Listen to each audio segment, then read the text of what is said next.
নমস্কার, দেখছেন Kolkata TV digital. আপনাদের সঙ্গে রয়েছি আমি ঋষিকেশ। কেন অপরাজেয় পারস্য উপসাগরে প্রবেশদ্বার? কেন হরমুজ প্রণালীর দখল ইরান ছাড়া অন্য কেউ নিতে পারছে না? এটাই এই মুহূর্তে দাঁড়িয়ে লাখ টাকার প্রশ্ন বলা যেতে পারে। পশ্চিম এশিয়ায় যে যুদ্ধ চলছে, সেই যুদ্ধের তীব্রতা বাড়ছে। ইরান ক্রমশ হামলা চালাচ্ছে আমেরিকার উপরে। সৌদি আরবে আমেরিকার যে ঘাঁটি রয়েছে, যে সেনা ঘাঁটি, সেখানে মুহুর্মুহু হামলা চলছে এবং এই হামলার তল খুঁজে পাচ্ছে না কোথাও আমেরিকা।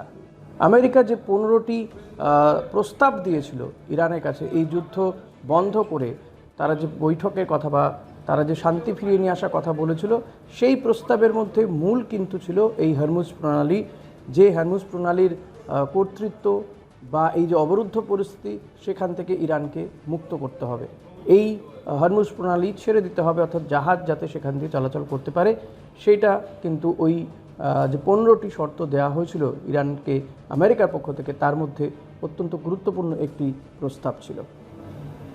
প্রায় 1000 মাইল দীর্ঘ পাহাড়ে ঘেরা এই হরমুজ প্রণালী থেকে, এই যেহেতু পাহাড়ি অঞ্চল, ফলত সেখান থেকে ইরান, আমেরিকা বা ইসরায়েল বা অন্য কোনো দেশের জাহাজ দেখলে, এমনিতেই 2-3টি দেশকে ছাড়পত্র দেওয়া রয়েছে যারা জ্বালানি ভর্তি জাহাজ নিয়ে যেতে পারবেন। রাশিয়া, চীন এবং ভারতেরও কিছু অংশ, যদিও শুরুতে ভারতকে সেই অনুমতি ইরান দেয়নি। এবং এই যে পাহাড়ি অঞ্চল, সেখান থেকে ইরান কিন্তু দ্রুত সেখান থেকে হামলা চালিয়ে চলে যাচ্ছে আমেরিকা বা ইসরায়েল বা অন্য কোনো দেশের জাহাজ দেখতে পেলেই। এমনকি ছোট ছোট নৌকোয় বিস্ফোরক বোঝাই করে একেবারে সেই ল্যান্ডমাইন পুঁতে দেওয়ার মতন। হ্যাঁ, এটা ঠিক যে এই হরমুজ প্রণালী যেহেতু জলপথ, সেখানে ল্যান্ডমাইন হয়তো পুঁতে দেওয়া যাবে না, কিন্তু ছোট ছোট ডিঙি নৌকার মতন ছোট ছোট নৌকোয় করে সেখানে বিস্ফোরক নিয়ে যাওয়া হচ্ছে এবং ব্লাস্ট করানো হচ্ছে। এই যে কৌশল নেওয়া হয়েছে যে হরমুজ প্রণালীকে অবরুদ্ধ করে রাখার জন্য, এর পাশাপাশি যে রেভলিউশনারি গার্ড তারাও রয়েছে, মুহুর্মুহু আক্রমণ চালানো হচ্ছে ড্রোন বা ছোট ছোট মিসাইল থেকে।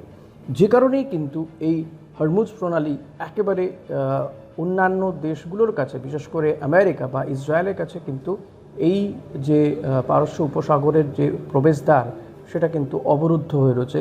ঠিক এই কারণেই এই হরমুজ প্রণালীর দখল নিতে আমেরিকা অনেক কৌশল করলেও এখনও পর্যন্ত সফলতা তারা পায়নি।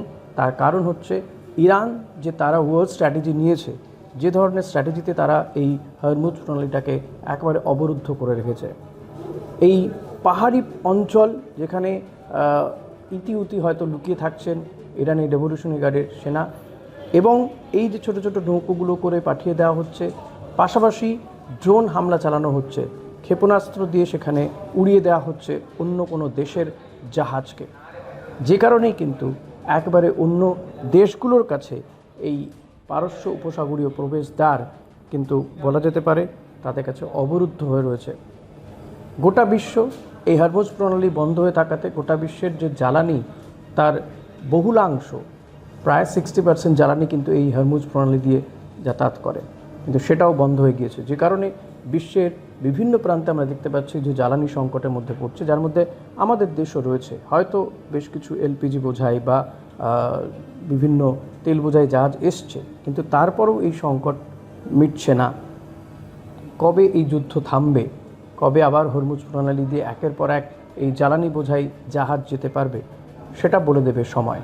তবে আপাতত এই যে হরমুজ প্রণালী এবং তাকে যে ইরান যেভাবে অবরুদ্ধ করে রেখেছে, তা কিন্তু আমেরিকার ঘুম কেড়ে নিয়েছে।